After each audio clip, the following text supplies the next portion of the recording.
बंधु माने नूतन वर्ष 2026 उपलक्षे आपण मानकु समस्तंकु मोर हार्दिक शुभेच्छा एवं शुभकामना। तो बंधु माने जदि आपणकर तुला राशि होई थाए तो यह वीडियोटी को स्किप न करी शेष पर्यंत निश्चय देखंतु। तुला राशि व्यक्ति विशेष मानकर जीवन एही नूतन वर्ष 2026 ठारू बदलिबाकु जाउछि, कारण ग्रह नक्षत्र मानकर चलन रे एक बहुत बड़ परिवर्तन हेबाकु जाउछि। ग्रह मानकर गुरु देवगुरु बृहस्पति आपणकर भाग्य भाव चलन करिवे एवं शनि आपणकर षष्ठ रे चलन करिवे, जहाँकि आपणक पई अत्यंत शुभप्रद साब्यस्त हेबो एवं एही कारणरू आपणक जीवन रे चलिथिबा अनेक समस्या दूर मध्य होइजिबो एवं पुनर्बार एही नूतन वर्ष ठारू आपणकर जीवन को खुशी फेरिबाकु जाउछि। बुध शुक्र एवं सूर्यकर मध्य राशि परिवर्तन हेउछि, जहा फलरे आपणक जीवन रे किछि बड़ हेबाकु जाउछि। आपणक जीवन रे चलिथिबा समस्त दुख कष्टर अंत हेबाकु जाउछि। पुनर्बार एही नुआ वर्ष ठारू आपणक जीवन रे खुशी फेरिबाकु जाउछि।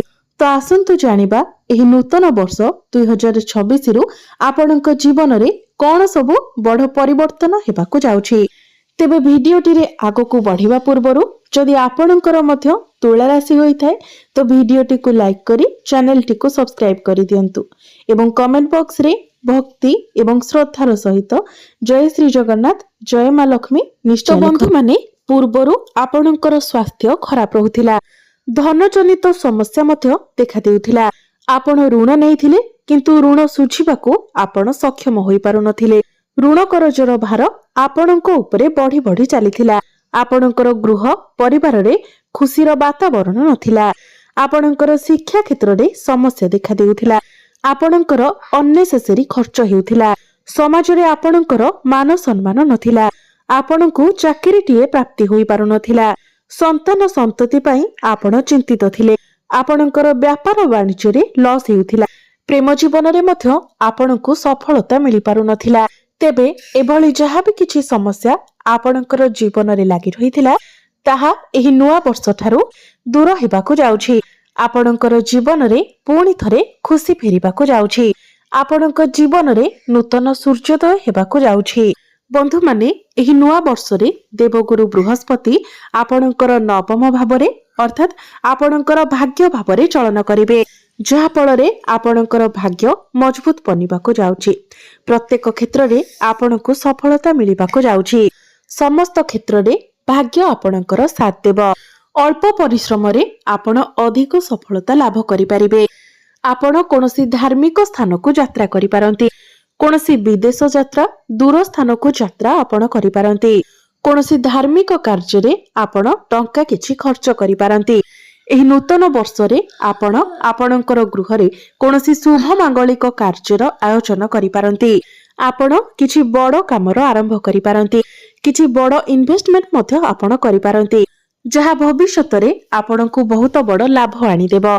एही नूतन वर्ष रे आपण किछि भूमि जमी प्रॉपर्टी किंबा नूतन जानवाहन इत्यादि क्रय करि पारंती किंबा नूतन गृह मध्य निर्माण करि पारंती। आपणकर कोनोसी प्रॉपर्टी मध्य सेल होई पारे, जहा फलरे आपणकर हाथ को मोटा अंकर पैसा मध्य आसी पारे। गुरु आपणकर नवम भाव रे रही आपणकर लग्न भाव तृतीय भाव एवं पंचम भाव को दृष्टि देबे। लग्न को देखिबार अर्थ हेउछि एही नूतन वर्ष ठारू जदि आपणकर स्वास्थ्य रे किछि समस्या थिला तो आपणकर स्वास्थ्य जनित समस्या गुड़िक दूर होइजिबो। आपण निजको स्वास्थ्यवान अनुभव करिवे। समाज रे आपणकर मान सम्मान बढ़िबो। आपणकर प्रतिष्ठा बढ़िबो। आपणकर लोकप्रियता बढ़िबो। आपणक मध्यरे मैनेजमेंट स्किल बढ़िबो। आपणक मध्यरे दायित्व बढ़िबो। आपणक पाखकू विभिन्न दिगरु धन मध्य आसीबो। धन अर्जन करिवार नुआ नुआ रास्ता मध्य आपणक पई खोली जिवो। तृतीय भाव को देखिबार अर्थ हेउछि आपण एही नुआ वर्ष रे अधिक छोट मोट यात्रा करिवे किंबा जो माने ऑनलाइन रे काम करूछंती, डिजिटल मार्केटिंग रो काम करूछंती, ट्रैवल एंड टूर रे अछंती, फाइनेंस क्षेत्र रे अछंती, मार्केटिंग रे अछंती, सेमानंकु अत्यंत शुभ फल प्राप्ति हेबो। किंबा जो माने मॉडलिंग क्षेत्र रे अछंती, कला साहित्य क्षेत्र रे अछंती, नृत्य परिवेषण करुछन्ते आपणको मध्य अनेक शुभ फल प्राप्ति हेबो। एहा सहित गुरुंकर नवम दृष्टि आपणकर पंचम भाव उपरकु रहिबो।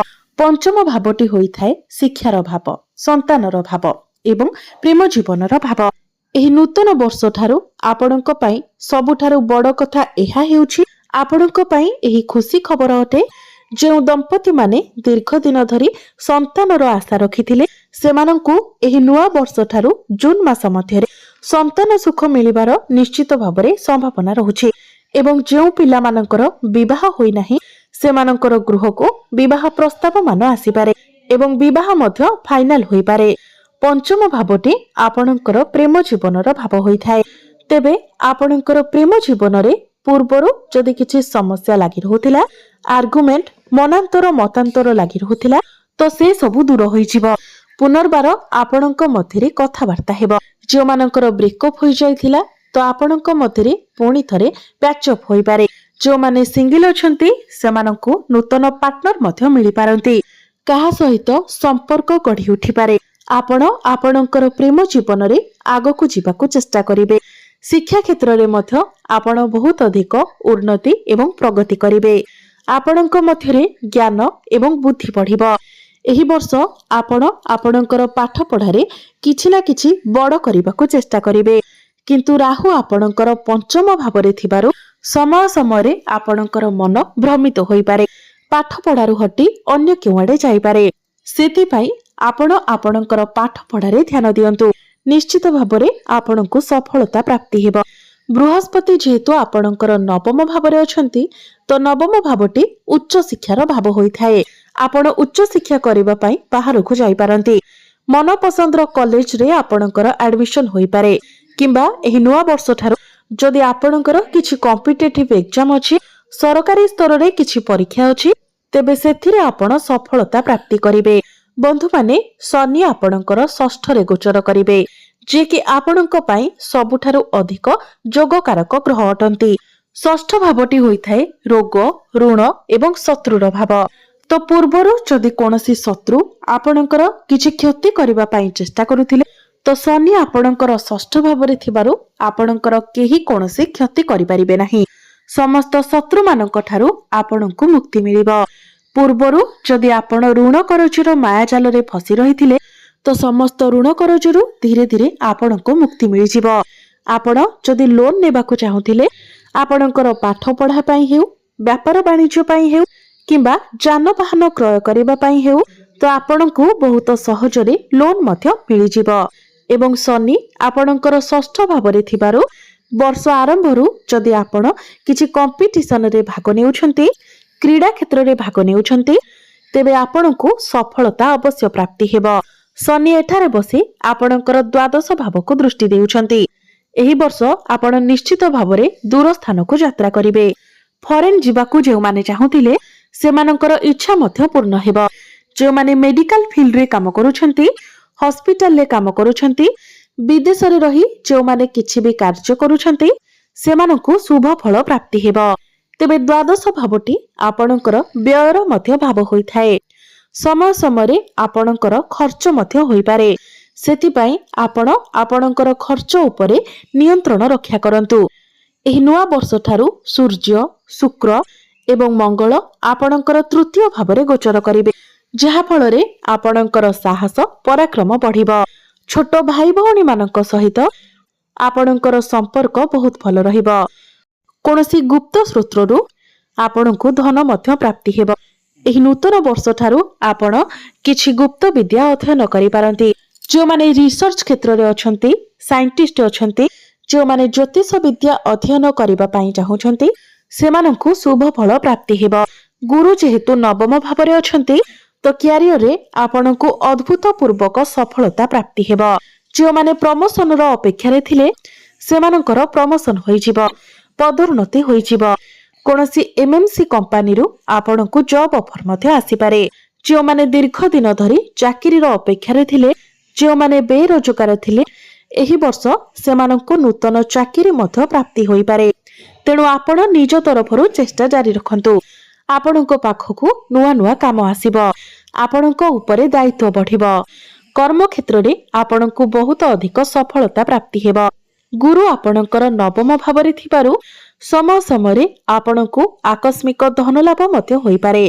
जो माने व्यापार वाणिज्य करूछंती सेमानंकर मध्य उन्नति प्रगति हेब।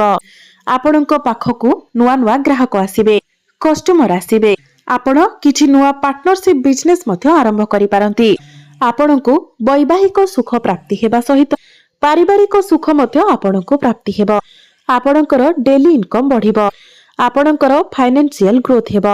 तेबे अधिक शुभ फल प्राप्ति करिबा पई आपण प्रत्येक दिन शुक्रंकर बीज मंत्र 108 थर जप करंतु। प्रत्येक दिन हनुमान चालीसार पाठ करंतु एवं सूर्य को जलार्घ्य अर्पण करंतु। आपणको शुभ फल प्राप्ति हेबा सहित आपणकर भाग्य रे उन्नति आसीबो। तो बंधु माने आपणकर जीवन मंगलमय हेउ, एहा ही ईश्वरंक निकटरे मोर प्रार्थना।